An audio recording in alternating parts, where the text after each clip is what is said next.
Excellent. Let's hope I get my facts straight on this one. Credits include working with Gene Simmons from Kiss, Dan Hartman from Edgar Winter Band in a studio setting. Also, credits include being on Capitol Records, playing drums behind Wendy O. Williams, as well as the DC area Cherry People from the 60s and 70s. A whole lot of other stuff in a band now called Red Lotus.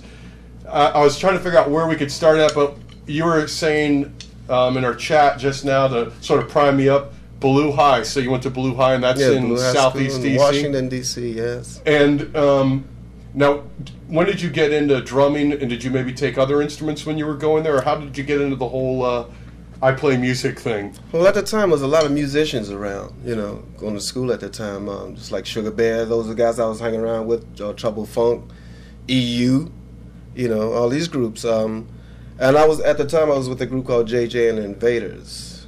I didn't really play drums at the time, but I got into it quick, after that, by hanging out with these musicians, you know what I mean? And so I picked up the drums. And my first band there was JJ and the Invaders. What style of music? That was definitely R&B. Soul, James Brown. We played a lot of rock, too. Joe Cocker stuff, Jimi Hendrix, of course.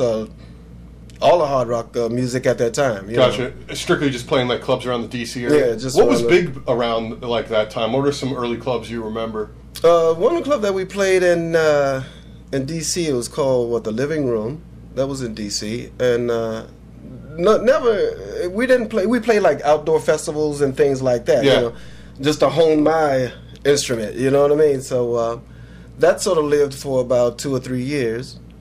And from that point on, I wanted to play heavier and harder music, and which that brought me up to Georgetown. And that's how you found the Cherry People, or they found you? Well, actually, through a mutual friend, someone told a friend of mine that they were looking for a drummer, And cool, I said, what's the name of the group? The Cherry People.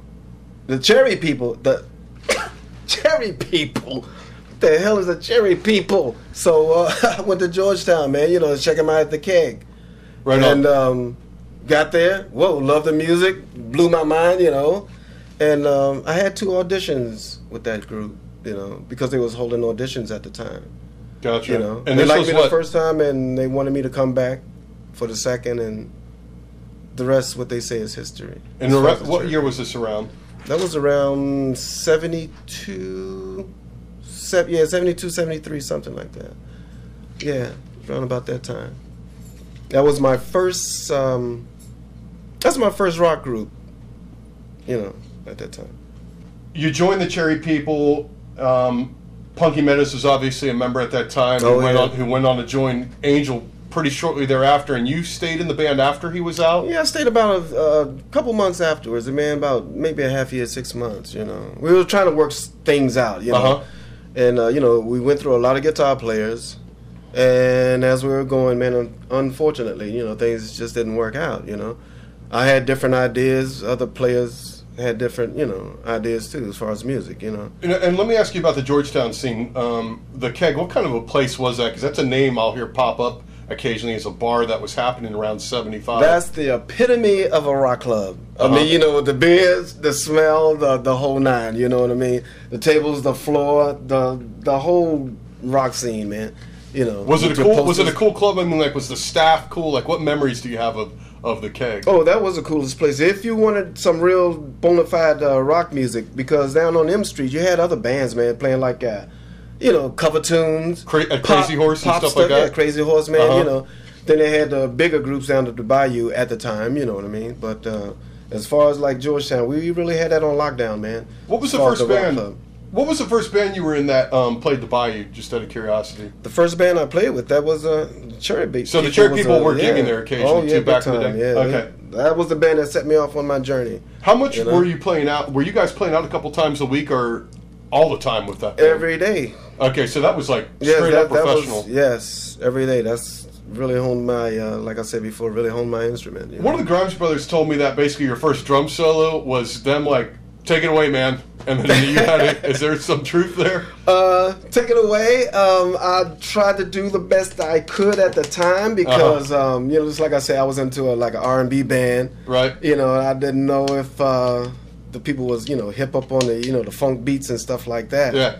But that developed my style into a lot of different things that gave me my style today. You know, applying that R&B to your metals, you know, the double bass thing, in which that was the first time I ever played double bass drums, but I learned it very quickly. You know? Right. So I had no choice when you have, like, you know, 1,000 eyes looking at you. You know what I mean? You're gonna do or die. So did you stick around DC after the Cherry People, or what happened that sort of led you up to 1982, which we'll get to in a minute or two? Sort of what happened after Cherry People. I fooled around with a couple other bands, and Peaches and Herb was one of them. Okay. And I also played with Mike Fath. You might know him. Sure. He was in that band. Were you guys members at the same time in Peaches and Herb? Yeah, because we had a band called Black on White. Okay. You know what I mean? And the conga player, he knew some of the people in Peaches and Herb camp, so to speak, right? And so they were looking for a band.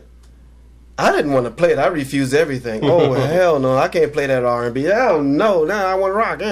But at the same time, you know, they talked me into it. We can play the R&B set, and on our set, we can, you know, continue to play the rock thing. So I'm glad I listened to him, you know. And so, what'd you do, like a tour with those guys? They had a hit out at that time? Yeah, we toured, no, that was before they had the Shake Your Groove thing. Okay. But we did tour around, and we played Finland. You know, did a couple European things, a couple island gigs, you know, and also a lot of gigs at home, you know, around DC, New York, that area. And so, how'd you run into the Plasmatics? Where did that come up? Because obviously they'd been kicking around New York City, like playing CBGBs and then Irving Plaza, and they'd gone through a bunch of different members, and I guess it was like Rod as the manager and Wendy and Wes as like sort of like leading all the different lineups. And how did you fall in with those guys? Did they find you, or did you find them? No, man, it was a stroke of luck, man. I knew New York was the place I had to be. The reason why, because like I said before, I was playing with a lot of groups in D.C. Right. And I also played with this group called Simba. We had a song called Hey You. They still playing on WHUR.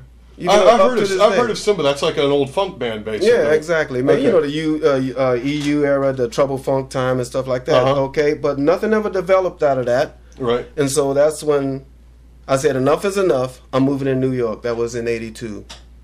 I went to New York in '82 to play with this group called the Coup. You know, it was like a black rock group, 3-piece. Yeah. Right up my alley, man. Right. But the thing about the Coup, they sort of became complacent. Gotcha. They didn't want to move anymore, man. I was on a mission. Right. So again, I picked up the phone call. Same way I got up to New York. It was this newspaper called the New York Village Voice. Right. Sure. And so that's how I found that ad. And the same thing, I looked again, and it was the Plasmatics, even though they went under another name. You know. And so I made a phone call, and I went down for an audition. Actually, I had auditioned twice. The second time, they brought down Dan Hartman. Just to, hey, check this guy out, man. Right. I don't know. He might be the one. Just check him out, man. You know. And sure enough, man, about a week later, Rod Swenson told me to come to the loft. That meant everything. You know what I mean? So we had our little powwow. Had a little talk, and I was in.